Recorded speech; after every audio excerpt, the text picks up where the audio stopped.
Hi everyone, welcome to Rockstar Business World interviews, and I'm joined today in Sydney, Australia by Ric Burns. Ric, how are you? Good, thanks John, thanks for having us. Great to see you again. Great to see you too. For those of you, obviously the viewers probably don't know, we've known each other for a very long time, and it is great to see you again, so thank you for giving up your time. I know your phenomenal history in the industry of media and communications, but there are some viewers out there who are watching this now who don't know about Ric Burns. So tell us a bit more about the career highlights and the journey that's been so far. I have had an amazing career. That's, as you sit down and sort of think back and you think, wow, how great has it been? And I've had a career that's allowed me to evolve as the industry has evolved. I originally started out at Channel 7 in Perth. And did a classic apprenticeship in television. Started off in the film room and worked through writing copy for ads and things like that, and then booking the dreaded ads, and then worked from that into the actual programming department. And then as opportunities arose, luckily, I could move with those opportunities. So I worked for a superstation in Perth that was actually won its licence for the community, and from that point, I was very lucky because we knew from the word go why we were there. We were there to service that community. We had the first licence in the market, and that gave us the advantage as the market changed that we were there quite clearly identifying with our market.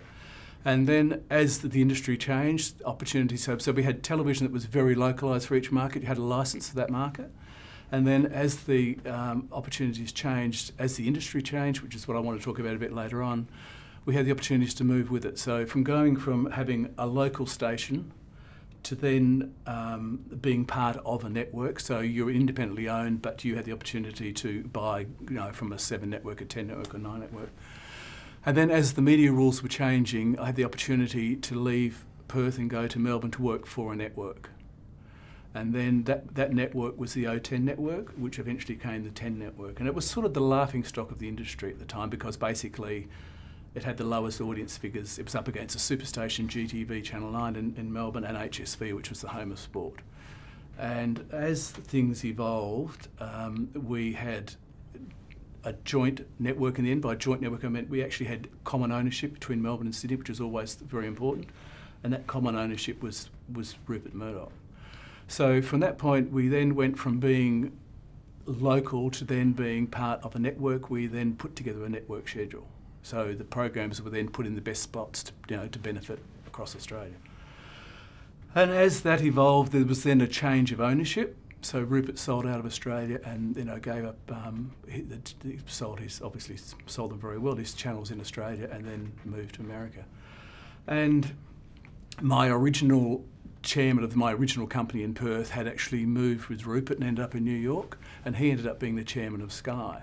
So as we were going through all these huge network changes that were happening in Australia, so were these changes happening in the rest of the world, and one of them was this opportunity at Sky.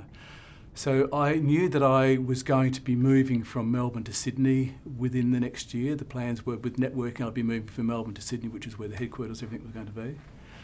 And so then this opportunity came up, this thing called pay TV.